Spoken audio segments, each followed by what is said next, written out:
अगला टॉपिक है आपका हार्वेरियम, जो 11th क्लास एनसीईआरटी के बायोलॉजी चैप्टर नंबर 1 से हट चुका है। जैसे नेशनल पार्क हट चुका है, संग्रहालय, इनके बारे में बताऊंगा। और हार्वेरियम क्या है? तो एक फाइल होती है, एक रिकॉर्ड होता है, एक सीट होती है। ये क्या है? ऐसी प्रक्रिया होती है जिसमें पौधों के नमूनों को संग्रहित किया जाता है। अगर कोई पूछ ले हार्वेरियम क्या है, तो जिसमें पौधों के नमूनों को संग्रहित किया जाए वो हार्वेरियम कहलाता है। अब करते कैसे हैं? तो सबसे पहले पौधे के नमूने को फूलों, पत्ती व कली के साथ काट लिया जाता है। काटने के बाद साथियों अखबारी कागज में दबाया जाता है, यानी बीच में दबा करके रखा जाता है, जिससे नमूने का अतिरिक्त जल सूख जाए और सीट में लगाने के बाद वो साथियों सड़े नहीं। तो सुखाने के बाद करते क्या है, उस नमूने को टेप के द्वारा सीट पर चिपका देते हैं टेप की सहायता से।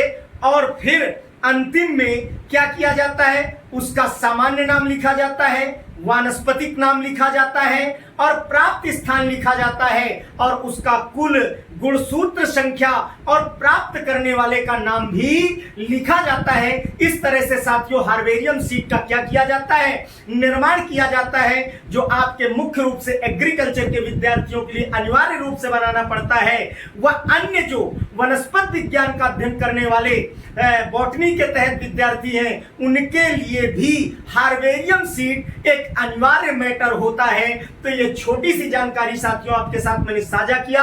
हार्वेरियम सीट के बारे में क्या बताया, यह प्रक्रिया कैसी है जिसमें पौधे के नमूनों को संरक्षित किया जाता है, अध्ययन की दृष्टिकोण से, जानकारी के दृष्टिकोण से। सबसे पहले पौधे के नमूने को कैसे लेते हैं? फूल भी लेते हैं शाखा का, पत्ती भी लेते हैं, कली भी लेते हैं। फिर नमूने को कागज के माध्यम से, अखबारी कागज के माध्यम से दबाया जाता है, जिससे जल सूख जाए नमूने का। और फिर उसको क्या किया जाता है, सीट को टेप की सहायता से चिपका दिया जाता है सीट में नमूने को। और फिर उसका सामान्य नाम, वानस्पतिक नाम, साधारण नाम, प्राप्त स्थान आदि लिख करके प्राप्तकर्ता का नाम भी लिखा जाता है साथियों।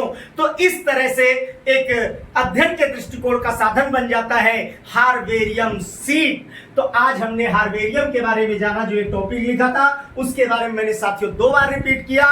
तब तक के लिए साथियों नमस्कार, धन्यवाद।